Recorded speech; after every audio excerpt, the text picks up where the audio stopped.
and the historic, in fact, diplomatic engagement between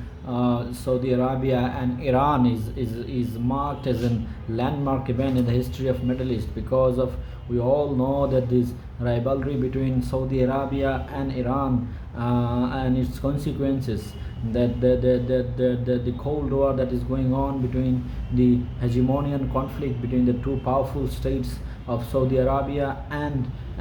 Iran. And though there is no direct military confrontation yet from between Saudi Arabia and Iran, but the proxy war that is going on for taking the control of the regions of Middle East, especially in Yemen. We have seen the Shias and Houthis rebel backed by Shia Iran, and also the Sunni government backed by the Saudi Arabia. In 2014, the moment Houthi rebel backed rebel outbreak come out, and the way Saudi Arabia intervened in Yemen, and the outbreak of civil war in Yemen, millions of people lost their lives, and in fact millions of people facing severe famine and hunger, sanitation problem, access to drinking water. Thousands of people, children, young and women, are dying because of lack of food, because of sanitations, lack of access to water and medication. So though we have not seen a direct conflict between Saudi Arabia and Iran, but the proxy war that is going on, and it has a huge repercussions in Middle East. And so the confrontations and the hegemonial conflict that is going on between Iran and Saudi Arabia is in Middle East is a far-reaching humanitarian impact. From a human rights perspective, as a peace lover, we have seen this instability in Middle East is going on, and its repercussions is like we see in Syrian conflict. It's also backed by because of Iran and Saudi Arabia rivalry. So there is a proxy war is going on in Middle East because of this two rivalry based on faith, based on sectarian ideology, based on religious differences, and from because of geopolitical gain, because of the strategic game. So then the data that we have seen on 11th March in Beijing, broke out by Beijing, the Saudi Arabia and Iran and agreed to reopen their diplomatic relationships and opening their embassies within next 2 months is a major step, and broke out by China. So it appears to me that China is genuinely, in fact, trying to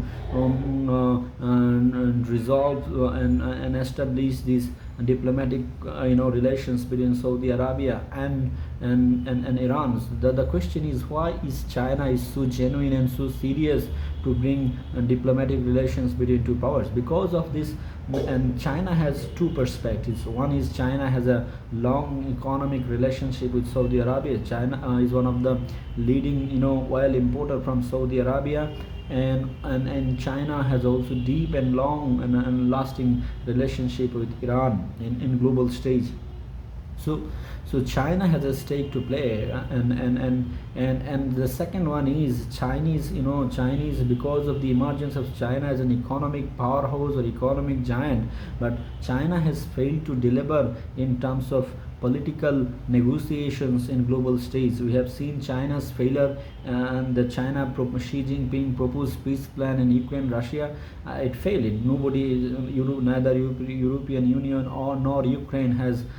showed any interest of Chinese peace plan, and that shows that China has no role to play in world stage, and China's failed to resolve Rohingya crisis in Myanmar, and Myanmar is a very close country of China, but China has failed to resolve the internal conflict of Myanmar, or in other words, Rohingya crisis. So China's role as a global peace broker has not been seen yet, and therefore the Chinese role as a global superpower in terms of soft power or peace broker has not been seen yet or recognized yet. So this is the very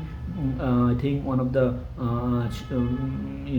window horizon or new horizon for China to establish and reassert itself as a responsible global peace broker or peace mediator, whatever we can call. So and China has successfully did so, and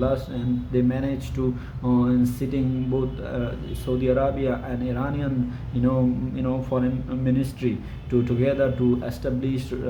diplomatic engagement and opening embassies, and this is a big achievement for China in terms of to show the global that the China has the credibility and capacity to bring and broker peace globally. So from that perspective, so we can say that China's it's a long-term strategic objective is to establish itself as a global actor to broker peace in global stage. In other words, from a humanitarian perspective, as a global citizens, we can hail China's initiatives, and also from an human rights perspectives, that we have because of this Saudi-Iran rivalry, the human sufferings in Yemen and Syria and other parts of Middle East, it cost a lot. In fact, millions of people dying, millions hunger, famine, and people are dying because of excess of water, because of people are dying because of medications, no medication is there. So the and if Saudi Arabia and Iran in fact can diffuse their tensions, and they can stop their hegemony and conflict, that would be a very huge impact in Middle East, and that will bring peace in Middle East, and that would be one of the milestone and major milestone in the history of the Middle East, in history of the world. So and it is very interesting to see, yes, there is a long standing rivalry, and there are many key outstanding disagreements between Saudi and Iran, but despite those differences, if Saudi Arabia and Iran can make a diplomatic engagement to stop those proxy war, to stop those humanitarian crises, and I think millions of people, and 9.2 million people suffering for lack of food, and famine is there, and that people are dying for lack of food, and Syria and Yemen, Bahrain, and there is also still many proxy war is going on in terms of geopolitical gain. So I think this game will be over, and that diplomatic data between Iran and Saudi Arabia is a very important event in the history of Middle East, and if it has go beyond that and that would be a big achievement for